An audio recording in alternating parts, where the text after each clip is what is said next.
நம்ம புதுசாக Gmail ID open பண்ணுறதுக்கு நம்ம ஃபோனில் உள்ள இந்த ஜிமெயில் ஆப்பை வந்து இது மாதிரி கிளிக் பண்ணிக்கங்க. கிளிக் பண்ணிவிட்டு இந்த இடத்துல வந்து பார்த்தீங்கன்னா நம்மளுது ஏற்கனவே ஜிமெயில் ஐடி கிரியேட் பண்ணியிருந்தோம்னா இந்த இடத்துல காமிக்கும், இல்லாட்டா வந்து புதுசாக காமிக்கும். நம்ம என்ன பண்ண போகிறோம், இந்த லோகோ மேலே கிளிக் பண்ணிவிட்டு இங்கே பாருங்கள் ஆட் அனதர் அக்கௌண்ட் சொல்லிட்டு ஒரு ஆப்ஷன் காமிக்குது. இந்த ஆட் அனதர் அக்கௌண்ட் மேலே நம்ம கிளிக் பண்ணுறோம். ஓகேங்களா, இது மாதிரி கிளிக் பண்ணதுக்கப்புறம் வந்து பார்த்தீங்கன்னா இந்த இடத்துல கூகுள்னு சொல்லிட்டு ஆப்ஷன் காமிச்சு பார்த்தீங்கன்னா இந்த கூகுள் மேலே நம்ம கிளிக் பண்ணுறோம். கிளிக் பண்ண உடனே இது மாதிரி வெரிஃபிகேஷன் கேட்கும். நம்ம வந்து ஃபஸ்ட்டு வந்து வெரிஃபிகேஷன் கொடுத்துக்கலாம்.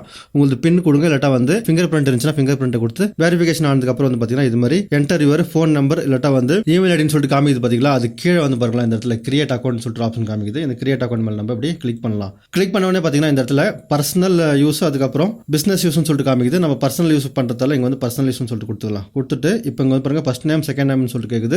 இந்த இடத்துல உங்களுடைய ஃபர்ஸ்ட் நேம் செகண்ட் நேம் வந்து கொடுத்துக்குங்க.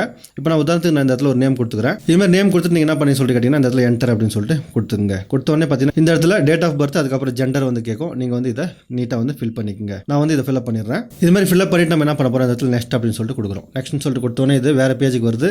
இங்கே உங்களுக்கு சஜஸ்ட் பண்ணி பாருங்களா, ஆட்டோமேட்டிக்காக வந்து இந்த இடத்துல வந்து உங்கள் பேரை வந்து இங்கே சஜஸ்ட் பண்ணும். உங்களுக்கு வேணா வந்து எடுத்துக்கலாம், இல்லாட்டா வந்து கிரியேட் யுவர் ஓன் அட்ரஸ்ன்னு சொல்லிட்டு கொடுக்கலாம். இங்கே வந்து நம்மளது இமெயில் ஐடி வந்து ஓகே ஆயிடுச்சு, நம்ம இதே வேணா செலக்ட் பண்ணிக்கலாம்.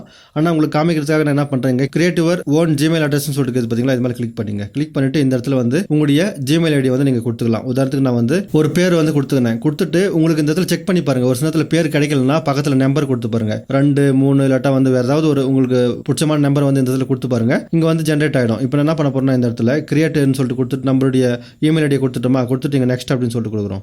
நெக்ஸ்ட்னு சொல்லிட்டு கொடுத்தோன்னே நம்மளுக்கு வந்து எடுத்துக்கிச்சு. ஆனால் ஒரு சில வந்து உங்களுக்கு எடுக்காது. உங்கள் பேராக இருந்துச்சுன்னா வச்சுக்கலாம் எடுக்காது. அப்போ வந்து நீங்கள் வந்து 1 2ன்னு கொடுக்கலாம், இல்லாட்டா வந்து ஏதாவது ஸ்பெஷல் கேரக்டர் ஏதாவது கொடுத்து பார்க்கலாம். அதுமாதிரி கொடுத்து ஃபஸ்ட்டு வந்து பேரை வந்து கன்ஃபார்ம் பண்ணிங்க. அந்த பேரை வந்து எங்கேயாவது பேப்பரில் வந்து எழுதி வச்சுக்கோங்க. ஏன்னா வந்து இனிமேல் அதை நீங்கள் யூஸ் பண்ண போகிறீங்க. அந்த பேர் உங்களுக்கு கிடைச்சாலும் பாஸ்வேர்டு வந்து நீங்கள் லெட்டர்ஸு அதுக்கப்புறம் நம்பர்ஸு அது கூட வந்து பார்த்தீங்கன்னா ஸ்பெஷல் கேரக்டர் எல்லாத்தையும் வந்து மிக்ஸ் பண்ணி போடணும். ஸ்பெஷல் கேரக்டர்னா ஹேஷ்டேக் இல்லாட்டா வந்து டாலர் சிம்பிள் அது மாதிரி ஸ்பெஷலாக வந்து கேரக்டர் போடணும். நான் வந்து இந்த இடத்துல பாஸ்வேர்டை நான் கிரியேட் பண்ணிக்கிறேன். இது மாதிரி நீங்கள் பாஸ்வேர்டை வந்து கிரியேட் பண்ணிட்டு நீங்கள் நெக்ஸ்ட் அப்படின்னு சொல்லிட்டு கொடுத்துங்க. கொடுத்தோடனே பார்த்தீங்கன்னா இந்த இடத்துல ஜிமெயில் ஐடி வந்து ஈஸியாக வந்து ஓப்பன் ஆகிடும். இப்போ நெக்ஸ்ட்னு சொல்லிட்டு கொடுக்கலாம். நெக்ஸ்ட்னு சொல்லிட்டு கொடுத்த உடனே இந்த இடத்துல வந்து அக்ரின்னு சொல்லிட்டு கேட்கும். அக்ரின்னு சொல்லிட்டு கொடுத்துக்கலாம். கொடுத்ததுக்கப்புறம் வந்து பார்த்தீங்கன்னா உங்களுடைய இமெயில் ஐடி வந்து பர்ஃபெக்டாக வந்து ரெடி ஆகிடும். உங்களுடைய பாஸ்வேர்டு அதுக்கப்புறம் இமெயில் ஐடி ரெண்டுத்தையும் வந்து எங்காவது பேப்பரில் எழுதி வச்சுக்கோங்க. ஏன்னா வந்து நெக்ஸ்ட் டைம் வந்து யாராவது உங்கள் இமெயில் ஐடி கேட்கும்போது நீங்கள் அந்த இமெயில் ஐடி வந்து நீட்டாக வந்து கொடுக்கலாம். இங்கே பாருங்கள் நம்மளுடைய கிரியேட் பண்ண இந்த ஜிமெயில் அக்கௌண்ட் வந்து இங்கே ஈஸியாக வந்து கிரியேட் ஆகிட்டு இருக்குது. பார்த்தீங்கன்னா தெரியும். இங்கே மேலே சேர்ந்து பார்த்தீங்களா, இதான் உங்களுடைய இமெயில் ஐடி. இனிமேல் வந்து இதை நீங்கள் உங்கள் ஃப்ரெண்ட்ஸுங்களுக்கு வந்து ஷேர் பண்ணிக்கலாம். இப்போ இந்த சைடில் பார்க்குற இந்த டைஸ் வந்து பார்த்தீங்கன்னா இது மாதிரி கலர்லேயும் கிடைக்குது, இல்லாட்டா வந்து இது மாதிரி வுட்லேயும் கிடைக்குது. இதுக்கான லிங்க்கை வந்து நான் சைடில் கொடுக்குறேன். நீங்கள் வேணால் ட்ரை பண்ணி பாருங்கள். இதில் வந்து இதை டைம் பாஸ் பண்ணுறதுக்கு உங்களுக்கு விளையாடுறதுக்கு இது வந்து உங்களுக்கு யூஸ்ஃபுல்லாக இருக்கலாம். ஒரு முறை ட்ரை பண்ணி பார்க்கறதுனா பாருங்கள். மீண்டும் அடுத்த வீடியோவில் சந்திப்போம். சைடில் பார்த்தீங்கன்னா இது மாதிரி உங்களுக்கு பேர் கிரியேட் பண்ணும்போது மிஸ்டேக் ஆகிட்டு இருக்கும் பார்த்தீங்களா, இல்லாட்டா வந்து மனசு மாற்றிட்டு இருப்பீங்க. எனக்கு இந்த இமெயில் ஐடி வேணாம், வேறு இமெயில் ஐடி வேணும் அப்படின்னு சொல்லிட்டு நீங்கள் நினைக்கலாம். அதை எப்படி மாற்றுறதுன்னு சொல்லிட்டு சைடில் ஒரு பாக்ஸ் தருது பார்த்தீங்களா, அந்த பாக்ஸில் சொல்லிக்கிறேன். வேணால் நீங்கள் கிளிக் பண்ணி அதையும் பார்த்துங்க. மீண்டும் அடுத்த வீடியோவில் சந்திப்போம். தங்களின் பொன்னான நேரத்திற்கு நன்றி.